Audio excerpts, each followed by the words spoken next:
Next day out on patrol was one of those days you dread. Denny wasn't talking. Usually he breezes on, this and that, never a lull, but today it was so quiet it made me sweat. I mean, I thought, sure, he's yanked about Stewie. I mean, the bullet through the window, the TV. I'd be too, but it was like Connie herself was sitting right there in between us. Tail end of our shift, around 1 a.m. a call came in, routine disorderly in an alley behind an apartment complex near Broadway and Sheridan. That's the part of town that Denny called Deviant Corners. Usually I look to Denny for the go-ahead before I take the call because, any given patrol, he's got his set routine, set number of shakedown homies to stop and see. But that night I just did like I'm supposed to do. I responded, said we check it out. Without a word, Denny whipped the squad car around and floored it up Halstead to Broadway. So Joey and me, we pull up this alley off Deviant Corners. Right away, the headlights is this kid. This kid is a Vietnamese kid stoned out of his fucking mind. Not a stitch of clothes. He's fumbling through the garbage cans, trying to first to climb them and then stack them up and make this like the stairway to heaven, over a tall wooden fence. He climbs up, rotten planks of the fence gives, he falls down, dipshit does it again. Never a dull moment this neck of the woods. They import spices from all corners of the world at Deviant Corners. Deviations psychiatrists ain't even identified yet. Me and Joey, we keep the headlights on the kid. We train the side spot on him. Half the neighborhood grandstanding out their windowsills, both sides and up above the alley, watching this naked kid stumbling around doing this pony show with the alley rats. We draw service revolvers, because any cop, you see somebody out of control this way, distressed or not, it's usually PCP, X, crack, H, some whacked out cocktail. You never fucking know. So you play it safe. We go to him slow, cautious. He turns, sees us. Me and Joey, we can see the kid's in tears, verge of hysteria just about.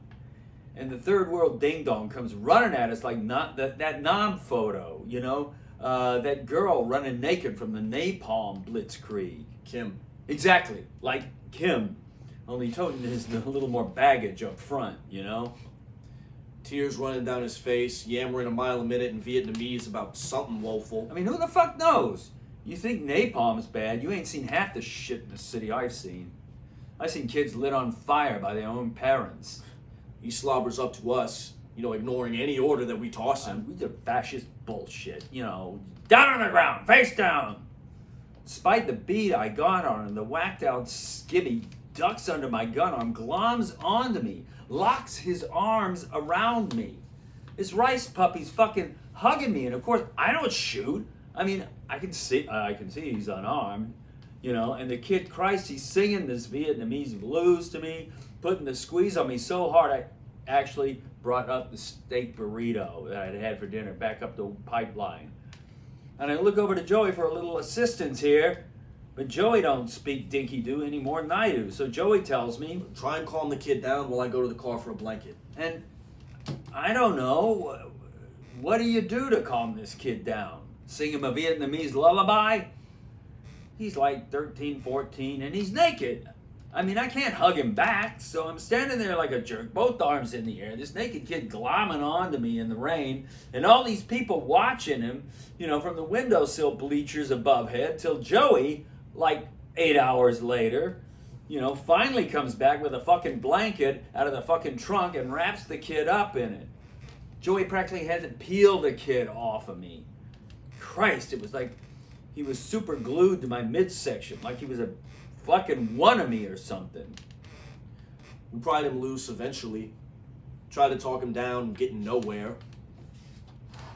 This beefy blonde guy, looked like a surfer, comes out of one of the apartment buildings, one of the basement apartments off the alley, carrying a yellow umbrella. And he says that he's Lee Yao's uncle. Yeah, he tells us the kid's name is Lee Yao. He's from Vietnam, sure enough. And he's his nephew, cousin or both. I forgot which he said exactly. But I do remember he said the kid had some kind of trauma and sleeping, bathing, drop of a hat, this surfer guy told us, Liao flips out and thinks he's being dinky guy ponged all over again. Which made sense at the time. You can't run the kid in for being traumatized. I mean, 99% of this fucking city is traumatized. So then he tells me, just release him to his uncle's custody and let's amscray, huh? Joey didn't want to do that at first. Liao seemed scared to death of his uncle. But hell, we couldn't understand a word he was saying. How the fuck were we supposed to know? Then he saw a blue late model Le Mans pull into the gas station off the alley and wanted to check it out. I told him I thought maybe we should bring the kid and his uncle in, maybe hunt down an interpreter, check out what the kid's saying. Then he told me... Fine, Jay, play Mother Teresa. Save the world. I got official police business to conduct. And took off for the squad car. The kid, Li Yao, he went limp in my arms. I had to actually catch him, hold him up. The guy, the one who said that he was Li Yao's uncle, he told me this is what happens when Li Yao's post-traumatic stress disorder medication kicks in. So I'm standing there with this passed out naked kid in my arms. Denny's marching off to play Death Wish on whoever took a pot shot through his window. I don't know what to do. So I handed Li Yao over to his uncle. The guy seemed nice enough. I looked him square in the eye to get a read. And he seemed okay. He really did. Time I get over to the gas station, Denny was already confronting the man driving the Le Mans. A Puerto Rican gentleman, mid-20s maybe. He was coming out of the convenience mart of the Citgo, bag of chips, can of pop, and Denny, not even a greeting, just steps in front, smashing the guy's chips between them. Not the most cordial way to begin a polite conversation, but that was Denny. Puerto Rican gentleman winds up to take a poke, steps back when he sees Denny's badge and uniform.